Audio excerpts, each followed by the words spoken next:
sa team. Nako, farce o kaya ay propaganda o kaya ay cosmetics lang ang ICI. Pantakip Tama. ng Marcos Jr. administration sa kapalpakan nila sa flood control na ipakita lang sa taong bayan na may ginagawa. But actually, pantabon sa... Kasi kung wala kang itinatago, kung talagang gusto mong habulin ang mga magnanakaw, bahala na, kulong kung kulong. Ito nga mga ka-update ang pag-usapan ho natin na kung totoo nga talagang may pakialam itong si Bobong Marcos Jr. sa ating bansa at totoong nanguhuli siya ng mga magnanakaw tulad ho ng kanyang pinangako mga ka-update na mismong Pasko daw may makukulong na mga malalaking isda. Ang tanong ho ko sa inyo mga ka-update, meron ho ba nakukulong? Meron ho ba nananagot sa mga magnanakaw na alam nyo na? Ito mga ka-update, pag-uusapan din ho kasi natin dito na unti-unti na ho talagang bumabagsak ang admin ni Marcos Jr. Bakit ho natin nasabi yan? Ito mga ka-update to, tingin nyo ho ba hindi na talaga nababayaran ni Marcos Jr. diyang mga media outlet dyan na kasi sa 3 taon ho niyang pamumuno, lagi ho siyang pinupuri ng mga ito. Ayan mga ka-update, nasa ilalim may logo, News 5. Isipin nyo ho mga update, News 5 ho yan. Pero ano ho nakalagay? -3. Si Marcos Jr. sa trust rating. Samantalang yung mga yan, mga ka-update, yung mga media dyan, hindi naman ho lahat. Pero kadalasan, pabor ho lagi sa kanila. Sino ho yung laging lugi? Yan ho, yung katabi ho niya, si BP Sara. Sa 3 taon ho namumuno ni Marcos Jr., lagi ho siyang positibo. Ngayon ho siya nag-negatibo. Ang kaso mga kabit, hindi pa ho siya sa cocaine negatibo, kundi sa trust rating pa ng taong bayan. Yan ho yung nakakahiya dito sa ating presidente mga ka-update. Ha? Mantakin niyo ho yun. Sa 3 taon yan namumuno, lagi ho siyang positibo.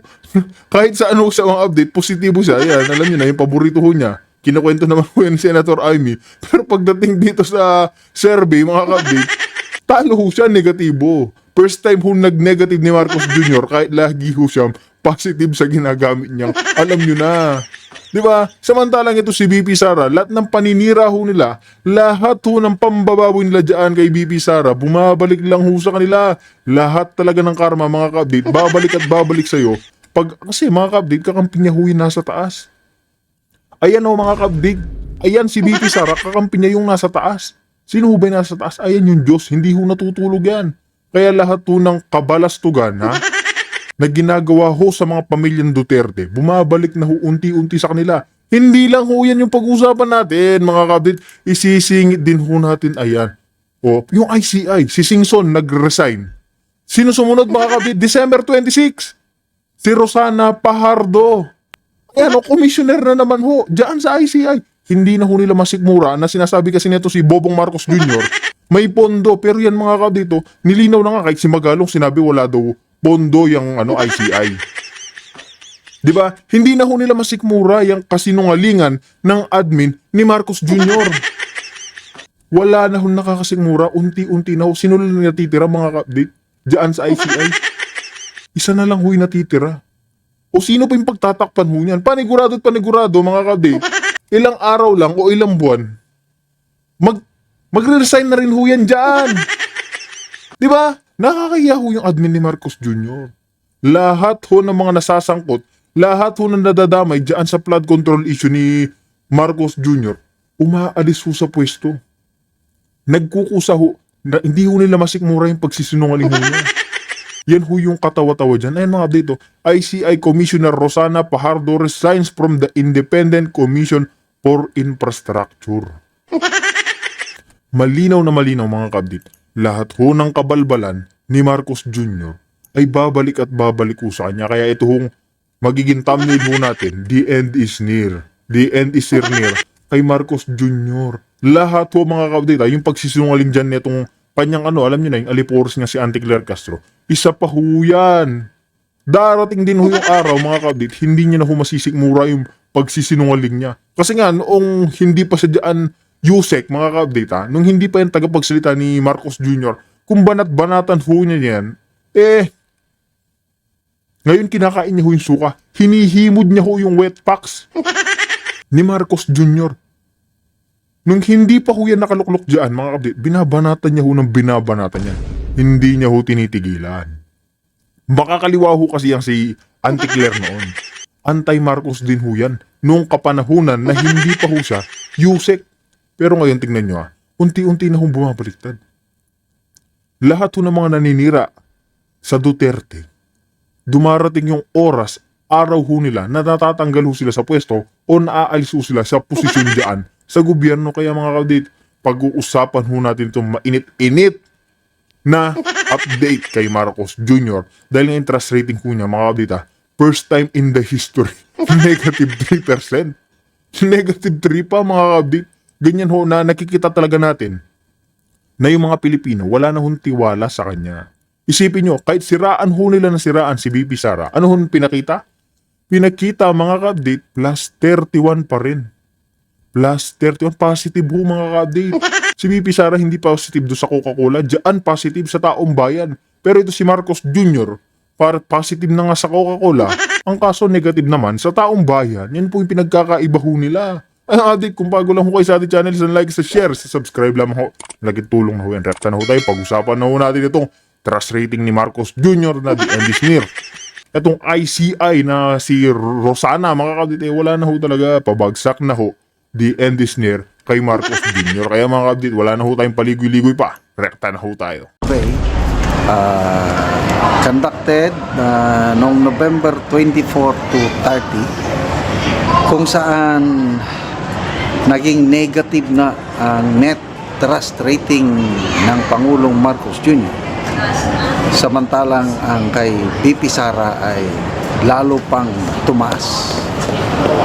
So, dito mo makikita na ang galit ng taong bayan, ang hagupit ng taong bayan sa nangyayaring korupsyon ay ipinapadama na dito sa ating presidente.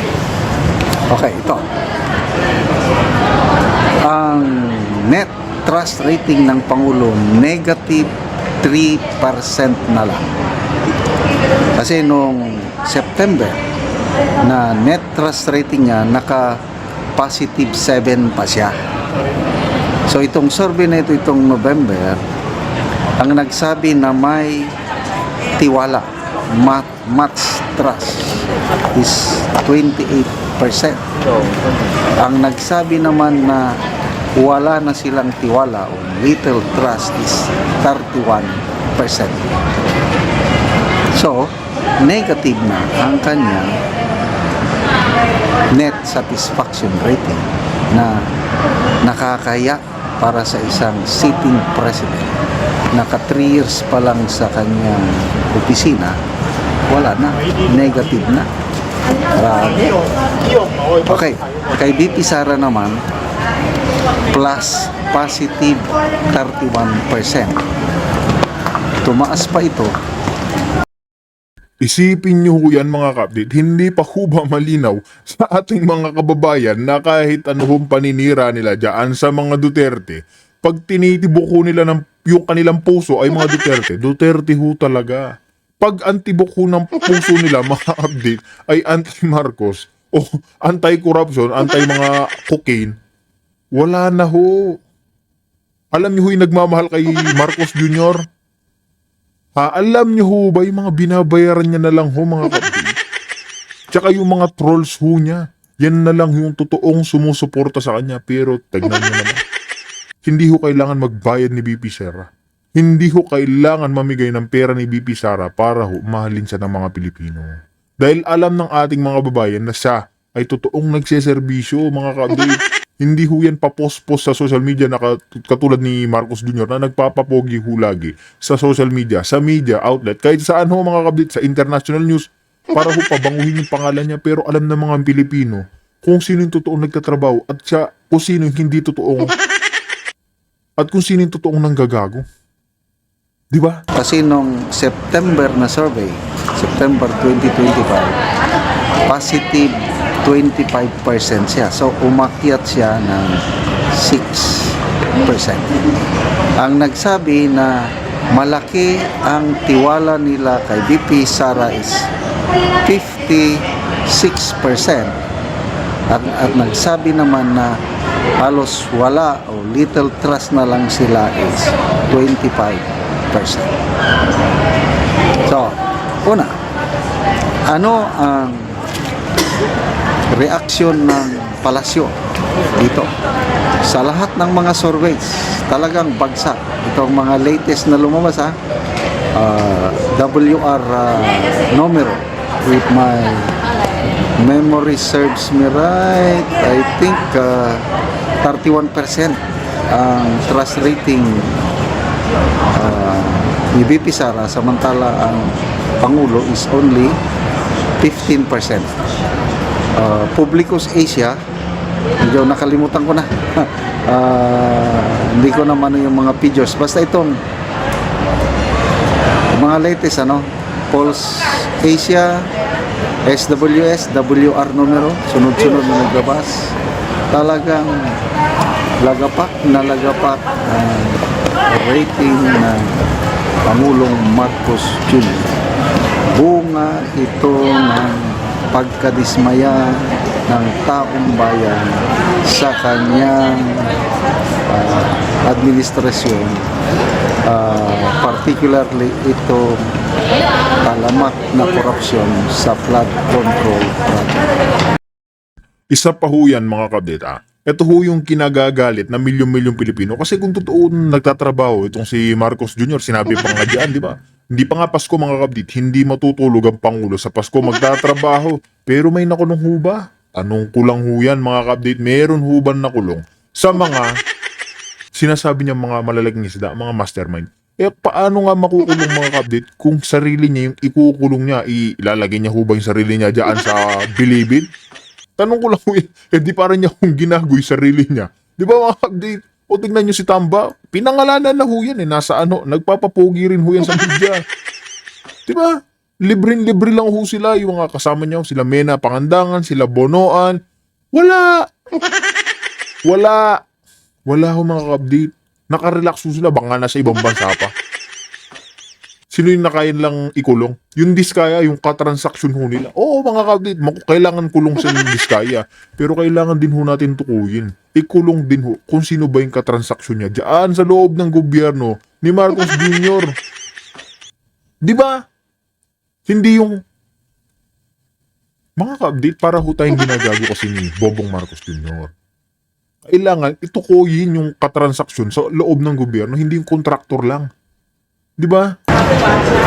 So, minsan naawa na rin ako sa Pangulo dahil sa dami ng problema na kinasasangkutan niya. Ito kung nakakatulog pa ba siya ng minding. Okay, kibit balikat lang siya. Dalawa lang yan Kung truly na gusto niyang paglingkuran ng taong bayan, sana maghanap siya ng paraan na maibalik niya yung tiwala ng taong bayan. Kaya lang sa ngayon, parang napaka-imposible na makukuha niya ang trust kasi nga itong ICI.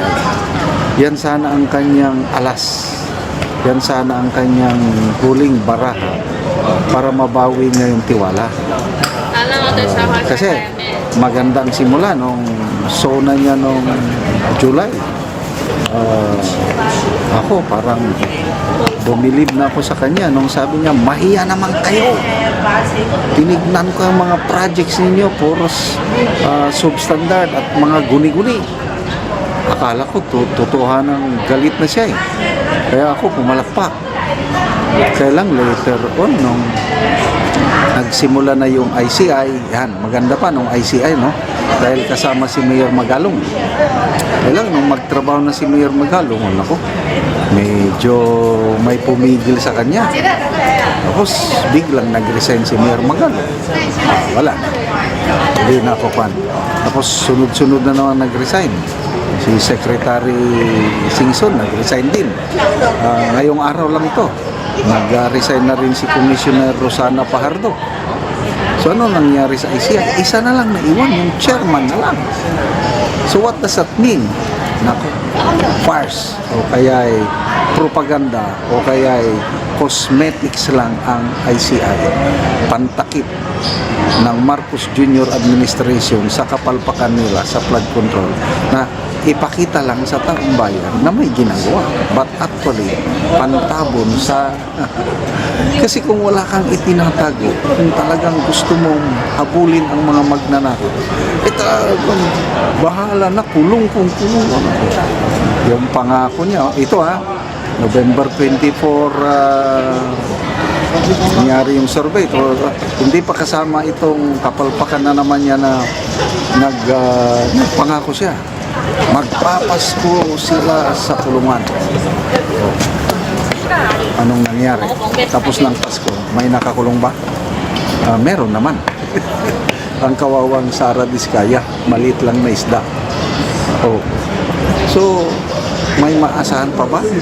Palagay ko, ayokong mag-sound negative, ayokong maging pessimistic. Kaya lang, parang wala nang pag-asa itong administrasyon ito na mabawi nila ang tiwala ng taong bayan. So, si VP Sara naman, ayun, kahit anong iba tong puti, lalong para siyang gold. Ano ba yung gold? Habang sinusunog mo ang gold, lalong kumikinang. Ganun yung tested by fire. Kaya Eto mga kabdite, naniniwala naman ho ako dyan na si BP Sara, para nga hong ginto. Bakit ho nga, habangan sinusunog mga kabdite, mas lalo hong lumalago, mas gumaganda. Pero ito si Marcos Jr., kahit na anong pagpapabango niya dyan sa media outlets, sa social media, kahit magsalita pa yung tatlong anti-Claire Castro dyan sa Malacanang, mga kabdite, wala na ho siyang pag-asa. Dahil mga Pilipino mismo, yung mga totoong Pilipino nanonood ng balita, mga nanonood ng totoong nangyari sa Senado, sa ating bansa, mga kabdate, alam na ho nilang isang bodol si Marcos Jr. Kaya itong si BP Sara, pataas ng pataas ho yung rating. Si Marcos, ano ho nangyari? Pabagsak ho ng pabagsak. Kaya nga kabdate, susunod naman ho natin itong ang si ICI, si Rosana Fajardo. Bakit ho siya nag-resign? Pag-uusapan ho natin yan. Dahil mga kabdate, alam na ho niyan si Rosana, yung sa commissioner dyan sa ICI. Alam niya na ho pabagsak na itong kabalbalan ni Marcos Jr. Hindi na ho matutuwid dyan. Hindi na ho matutuwid ni Marcos Jr. kahit na anong baluktutin niya, baliktarin niya pa yung Pilipinas o yung mundo. Milyong-milyong Pilipino may alam na isa lang ho siyang budol. Di ba? sabi niya, breaking. SGV Country Manager Rosana Fajardo has resigned as a commissioner of the Independent Commission for Infrastructure effective December 31, 2025. Only ICI Chairman Justice Andres Reyes and Special Advisor and former General Rodolfo Azurin remain as members of the commission. Ano ba ito? Statement from the commissioner. Basahin ko lang itong resignation statement. Statement from the commissioner, December 26, 2025. Resignation from the Independent Commission for Infrastructure. I, Commissioner Rosana Fajardo, have tendered my courtesy resignation from the Independent Commission for Infrastructure effective December 31. Medyo maliit. Since my appointment in September 2025, I have been committed to advancing the Commission's objectives, particularly in the areas of financial oversight and infrastructure project investigations. Throughout my tenure, I have developed comprehensive approaches for evidence gathering, prepared detailed work plans, and supervised volunteer efforts in investigations. My contributions have led to recommendations aimed at improving government procurement and budgeting process related to infrastructure projects. I have completed the work I set out to accomplish when I was appointed, ensuring that the foundational goals of the Commission have been met. I believe that the investigative and prosecutorial responsibilities will now transition to other agencies such as Department of Justice and Office of the Ombudsman, which are better positioned to ensure accountability for contractors and government officials. Additionally, with the recent prioritization of the bills for the creation of independent commission against infrastructure corruption and the Independent People's Commission, a permanent commission with enhanced powers will be more effective in supporting the Ombudsman Office and prosecuting parties involved in irregular government infrastructure projects. It has been a profound honor to serve alongside individuals who are deeply committed to transparency and accountability, dedicating themselves selflessly to the Filipino people. I am grateful for the opportunity to contribute to a collective mission that prioritizes the welfare of our citizens. Yan ang kanyang statement. So, magandang pagkasulat, magandang pagkabasa, parang walang reklamo, but alam na, sino ba naman ang makakatagal dyan na wala mang pundo? Pinatotohanan both ni Mayor Magalong at ni Secretary Reyes na dadalhin kami sa giyera, wala namang armas, wala namang bala. Hindi ka talaga makakapagtagal yan. Kaya ito na. Ano kaya ang kahihinatnan? Ano ba ang future ng ICI na yan? I don't know. Yung nila na i-link ang mga Duterte. So, I don't know kung anong reaksyon na naman ng palasyo nito. Umiiyak na ba? It's crying time sa palasyo? Iisa na lang naiwan eh. 3 commissioner ang dapat. Isa na lang. Yung isa, advisor man lang yun. Wala man siyang So, ang mga Duterte ngayon, ligtas na ba? I don't know. Baka ituloy pa rin nila na isisi lahat ng kapalpakan sa flood control, gusto nilang isisi sa mga Duterte. So ngayon, sabi nga ni BP Sara, ang gaba dili magsaba. Lalo, ako personal opinion ko lang ito, lalo na akong naniniwala sa sinabi noon ni Attorney Vic Rodriguez na ang ICI is propaganda lamang, pantakip butas.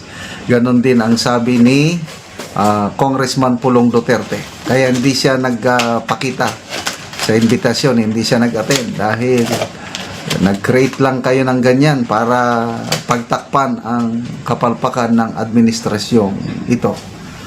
So, next, yung mayroong bill, Independent Commission, People's Commission, para mag-imbestiga niyan. Hindi naman sinertify ng Pangulo as urgent. Ano lang, priority bill lang. Ay, wala akong priority bill. Ano yung mga priority bill niya? Yung anti-political dynasty bill, priority daw yun. Nako, mabilis pa sa alas 4 ang kanyang anak, Congressman Marcos at Speaker Boji D.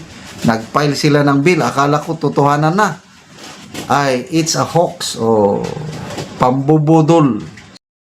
Ayan mga kabdit, isa pa yan, nag-file ho sila ng anti-dynasty bill. Samantalang yung Boji na yan mga kabdit sa lalawigan ho nila, sobrang dami, halos lahat ho sila doon na namumuno. Congressman, mayor, governor, lahat po sila doon mga kabdit. Sa lugar nito si Boji D, puro di lahat mga kabdit, tapos maniniwala ho tayong Noon pa lamang na pinasa ho nila yan, hindi na ho kapanipaniwala. Yan pang si Marcos, si Charis ng House of the Representative, maniniwala pa ho ba kayo dyan? Wala na ho maniniwala sa mga yan, mga ka-update. Yung naniniwala ho dyan, yung mga trolls ho nilang binabayaran. Kanino pa ho galing yung pambayad nila? Sa atin din ho mga taxpayer. Ganyan ho kawalang hiya, yung admin ni Marcos Jr. Simula tatay sa mismong presidente hanggang sa anak niyang congressman. Mga walang hiya, mga ka-update. Kaya po, mga ka-update, meron ko yung naging komento, opinion dito sa ating tinalakay, sa ating video, na itong si BP Sara, patuloy ang pagbulusok kahit na sinisiraan ho nila, kahit banat-banatan ho nila, wala na ho. Si Marcos Jr., the end is here. Kaya mga ka-update, dito na ho natin tatapusin ng ating reaction video.